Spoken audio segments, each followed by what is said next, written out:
Detroit had rules, unwritten ones, and Zora Arkus-Duntov seemed determined to break every single one of them.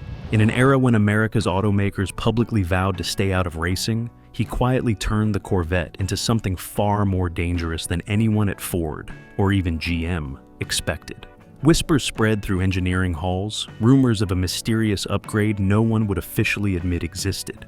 And somehow, despite corporate bans, political pressure, and Detroit's obsession with playing it safe, Zora pushed ahead anyway. What he created didn't just bend the rules, it humiliated them. And when Ford finally realized what he'd done, it was already too late. The silent ban and Zora. It is 1957, the absolute peak of American industrial optimism, and suddenly, the engines stop. The Automobile Manufacturers Association drops a guillotine on the entire auto industry. Following the horrific disaster at the 1955 24 Hours of Le Mans, where 83 spectators lost their lives, the corporate giants of Detroit panic. They prioritize safety and public image over everything else. They sign a sweeping, self-imposed ban on all factory-backed motorsport. No more race teams, no more advertising horsepower, no more speed. Overnight, the Chevrolet Corvette, a car that was just barely starting to earn its stripes as a performance machine, is effectively neutered. But deep inside the engineering offices of Chevrolet, there was one man who viewed this corporate caution with absolute disdain: Zora Arkus-Duntov. Zora was not your typical Detroit company man. While his colleagues were worried about quarterly profits and pension plans, Zora was operating on a completely different frequency. He was born in Belgium, raised in Leningrad, and educated in Berlin.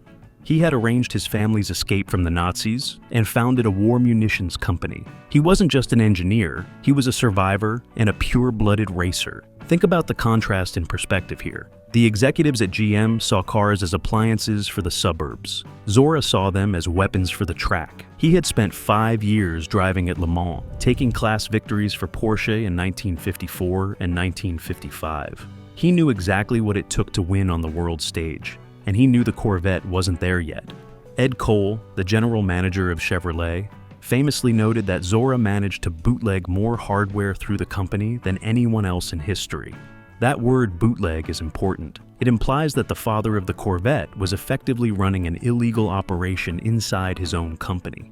The AMA ban put Zora in an impossible position. He needed to develop the Corvette into a world-class sports car to compete with the Europeans, but he had zero budget and zero permission to go racing. Most engineers would have given up. Zora simply changed tactics. He looked at the corporate rulebook and found a single glorious gray area. The ban said GM could not own a race team.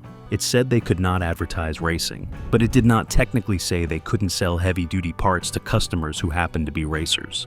Zora realized he could route research and development money into what looked like standard consumer options. He could use the regular production option, or RPO system, as a Trojan horse. By burying high-performance racing hardware under boring alphanumeric codes in the dealer catalog, he could slip a factory racing program past the executives and directly into the hands of private buyers. GM could keep its hands clean and claim they were just selling options, while Zora quietly armed a private army of Corvette racers. He was preparing for a war against corporate bureaucracy, but he didn't realize that the real threat wasn't coming from inside the boardroom. It was rising out of a garage in California, where a retired driver was about to build a machine designed specifically to destroy the Corvette. The Texas chicken farmer. The year is 1962, and Zora's quiet corporate subversion is about to be interrupted by a loud Texan named Carroll Shelby. While Zora was busy refining the new C2 Stingray, giving it that stunning Bill Mitchell design and the independent rear suspension he had fought so hard for, Shelby was taking a very different approach. He took a lightweight British chassis from AC Cars and shoved a potent Ford V8 into it. The result was the Cobra, and it wasn't just a car, it was a nightmare on wheels for Chevrolet. Duntov and Shelby were old rivals, and this was the main event. But Zora had a problem that no amount of engineering genius could easily solve: mass. The new 1963 Corvette Stingray Coupe was a technological marvel, but it tipped the scales at over 3,000 pounds. The Cobra? It was basically an engine bolted to a roller skate, weighing in at roughly 2,000 pounds. Think about that for a second. That is a 900-pound disadvantage. In the world of racing, carrying 900 extra pounds is like asking a sprinter to run the 100-meter dash with a refrigerator strapped to their back. Zora knew the math. He knew that even with the new 327 cubic inch V8 pushing 360 horsepower, the Corvette was going to get murdered in the corners. Physics does not care about brand loyalty. The Corvette was sophisticated, but the Cobra was raw, light, and violent. If the Corvette went out there in standard trim, it wouldn't just lose, it would be embarrassed. And for a performance car, embarrassment is a death sentence. To make matters worse, the corporate playing field was rigged. While GM was religiously sticking to the AMA racing ban, Ford was playing a double game. Henry Ford II had just been elected president of the AMA, the very organization enforcing the ban, yet Ford Motor Company was quietly funneling cash into racing programs. They bought Autolite spark plugs and initiated a massive racing contract. It was hypocrisy on a grand scale. Ford was publicly shaking hands on safety while privately writing checks to Carroll Shelby to go out and destroy Chevrolet. This betrayal changed everything for Zora. It wasn't just about slipping a few fast parts to enthusiasts anymore. It was an existential crisis. If he didn't act, the Corvette would be defined by its defeat. It would become a cruiser, a second-place car for people who didn't know better. Zora couldn't let that happen. He needed a weapon to fight the Cobra, and he needed it now. Since he couldn't build a race car, he had to build the ultimate secret weapon and hide it right under the noses of his own bosses. He called it the Z06, the Trojan Horse Option Package. So, how do you smuggle a fully developed race car past the most conservative board of directors in the world? You turn it into paperwork. Zora didn't present a new model called the Corvette Racer or the Track Destroyer. That would have been killed in committee before the ink was dry. Instead, he created a 3-digit code that looked like absolute gibberish to a suit, but read like a holy text to a mechanic. RPO Z06. Officially, the brochure called it Special Performance Equipment. It sounds boring on purpose. The Z stood for Zora, and the 06 just meant it was the 6th specialized package he had managed to sneak through the system. It was designed to look like just another line item on the dealer invoice, right next to the AM/FM radio and the floor mats. But make no mistake, this was a deception of the highest order. To even check the box for the Z06, the dealer order form forced your hand.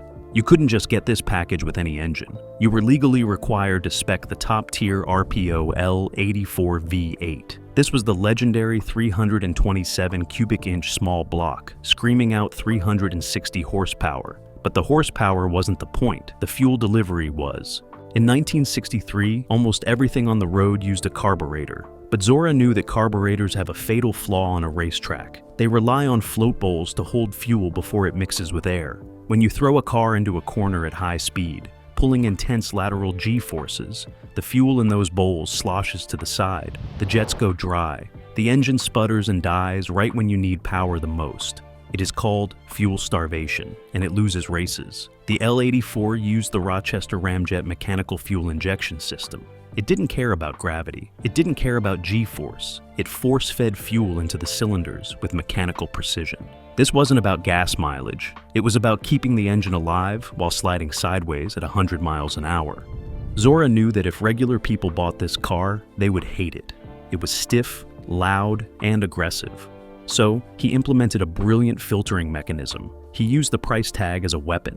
When you added the cost of the Z06 package, the mandatory fuel-injected engine, and the 4-speed manual transmission, the price skyrocketed.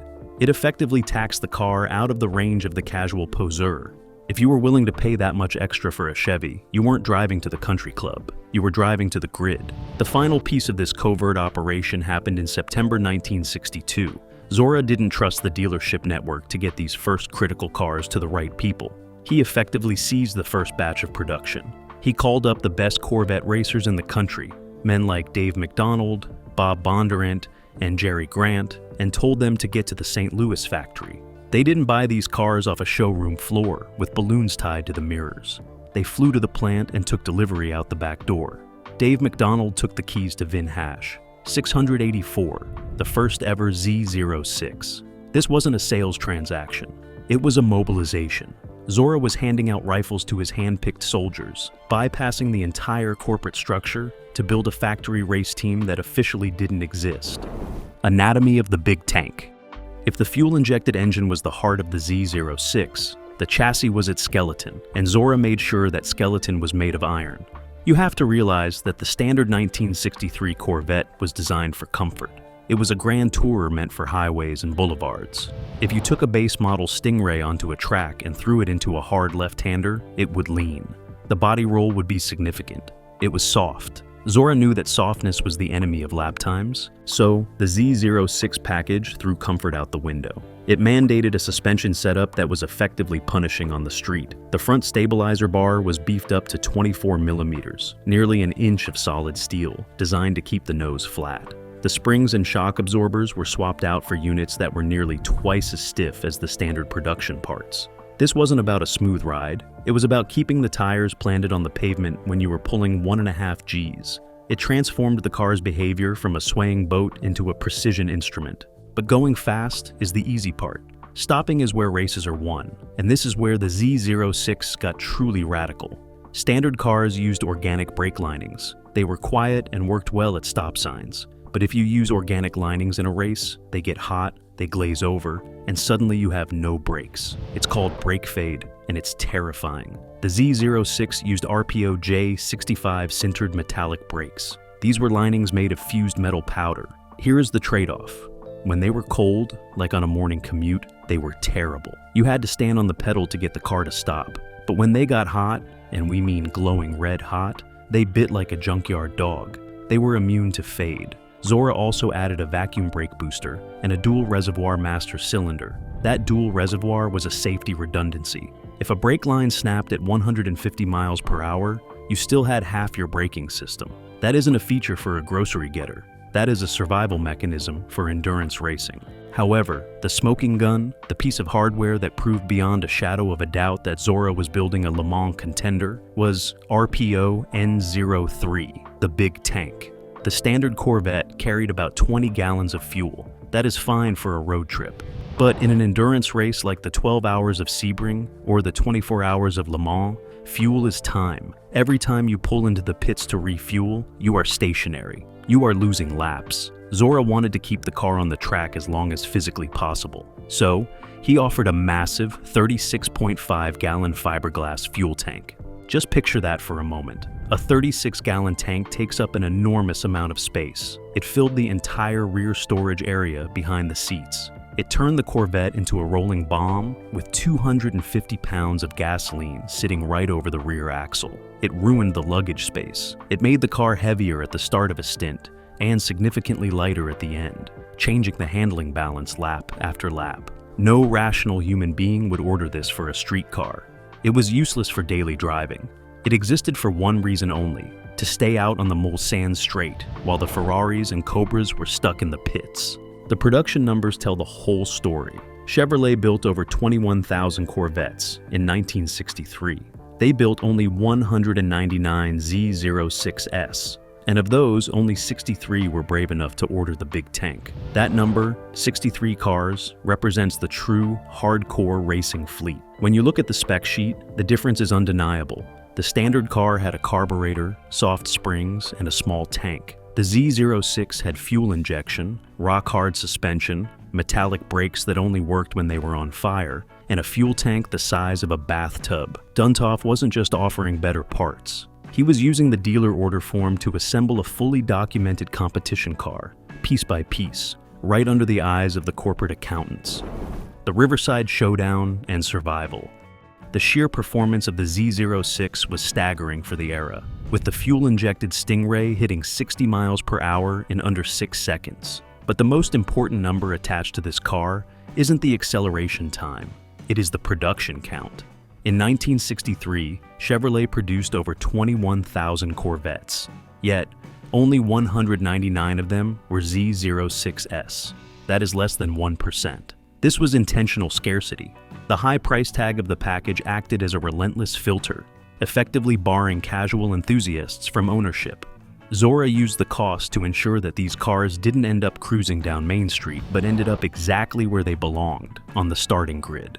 and that grid was waiting at Riverside International Raceway. The date was October 13th, 1962. This was the moment the talking stopped. For months, the automotive press had been hyping the rivalry between the new Corvette Stingray and the Shelby Cobra, but they had never actually met in anger on a racetrack.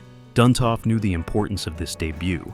He didn't just send cars, he sent a message. He ensured that the first batch of Z06S went to the best hired guns in the business, including the legendary Dave McDonald. The atmosphere at Riverside was electric. You had the established industrial might of General Motors represented by a car you could theoretically buy at a dealership, going up against a lightweight British-American hybrid built in a garage. When the flag dropped for the 3-hour enduro, the theory turned into violence. Dave McDonald, piloting the very first production Z06, immediately locked horns with Billy Krause in the Cobra. For the first hour, it was an absolute dogfight. The two cars traded the lead, hammering through the desert heat. The Z06 proved it had the raw power to run with the Cobra, shocking the spectators who expected the lighter Shelby to simply disappear into the distance. The fuel injection was singing, and the metallic brakes were glowing.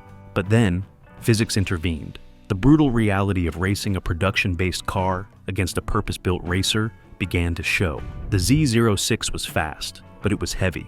The stress of cornering a 3,000-pound sled at race speeds tore the hardware apart. McDonald's car suffered a catastrophic rear hub failure. The wheels simply couldn't take the load. One by one, the heavy-duty parts reached their breaking point. However, the Cobra was not immune to the punishment either.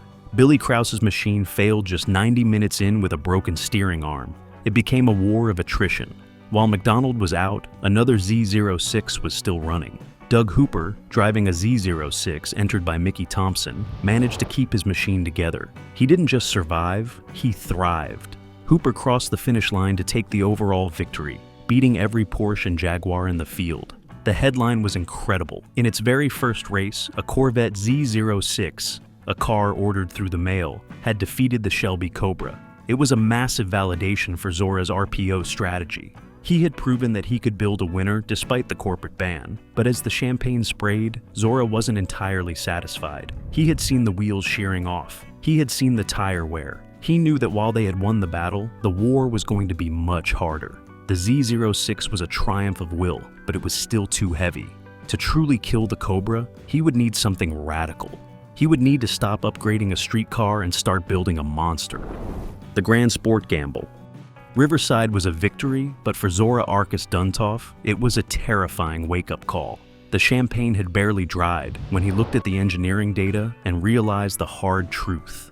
The Z06 was a Band-Aid. It was a brilliant engineered Band-Aid, but it was still a 3,000-pound street car trying to fight a 2,000-pound purebred racer. The physics were undeniable. You can add all the stabilizer bars and fuel injection you want, but you cannot engineer your way out of a 900-pound weight disadvantage. The Cobra was simply lighter, and in racing, lightness is God. Zora knew that if he kept fighting with a modified production car, he would eventually lose. So, he decided to stop modifying and start building. He initiated the most radical program in Corvette history, the Grand Sport. This wasn't an option package hidden in a dealer catalog. This was a clean-sheet, purpose-built weapon designed to crush the Cobra into dust. The plan was ambitious.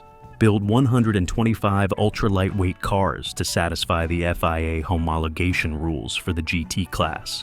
They would debut at Sebring and then go on to conquer Le Mans. This was Zora's Icarus moment. He flew too close to the sun. The Z06 had survived because it had plausible deniability. It was technically just a special performance equipment package available to the public. But the Grand Sport, you couldn't hide a fleet of tube-frame race cars. It was a blatant, transparent violation of the AMA ban. It was a factory racing team in everything but name. When General Motors management caught wind of the plan to build 125 race cars, the reaction was swift and brutal. The kill order came down from the highest levels of the corporation. The executives were terrified of the bad press and the liability. They ordered the immediate destruction of the program. The tools were scrapped. The molds were destroyed. The Grand Sport was dead before it ever had a chance to scream. But Zora, being Zora, managed one final act of defiance. Before the shutdown was total, 5 prototypes had been completed. He couldn't race them officially, and he couldn't sell them through dealers. So he effectively gave them away to the people he trusted most, privateers like Roger Penske, Jim Hall, and Dick Thompson. These 5 survivors became the what could have been of the automotive world. They were frighteningly fast. In private hands, they proved that Zora was right. The design was capable of destroying the Cobra. But because the program was killed, they never got the chance to do it on the world stage. Today, those 5 cars are among the most valuable American vehicles in existence, with chassis number 002 selling for nearly $5 million. They stand as a tragic monument to the limits of corporate rebellion. The legacy of the Z. After the Grand Sport was crushed and the 1963 model year ended, the code Z06 vanished from the order guides. It went dark for nearly 40 years. During the 1970s and 80s, as emissions regulations strangled Detroit horsepower, the Corvette came dangerously close to becoming exactly what Zora feared most. It threatened to morph into a soft, comfortable boulevard cruiser designed for golf courses rather than racetracks. The spirit of that 1963 racer was kept alive only by the underground racing community, who remembered what that code really meant.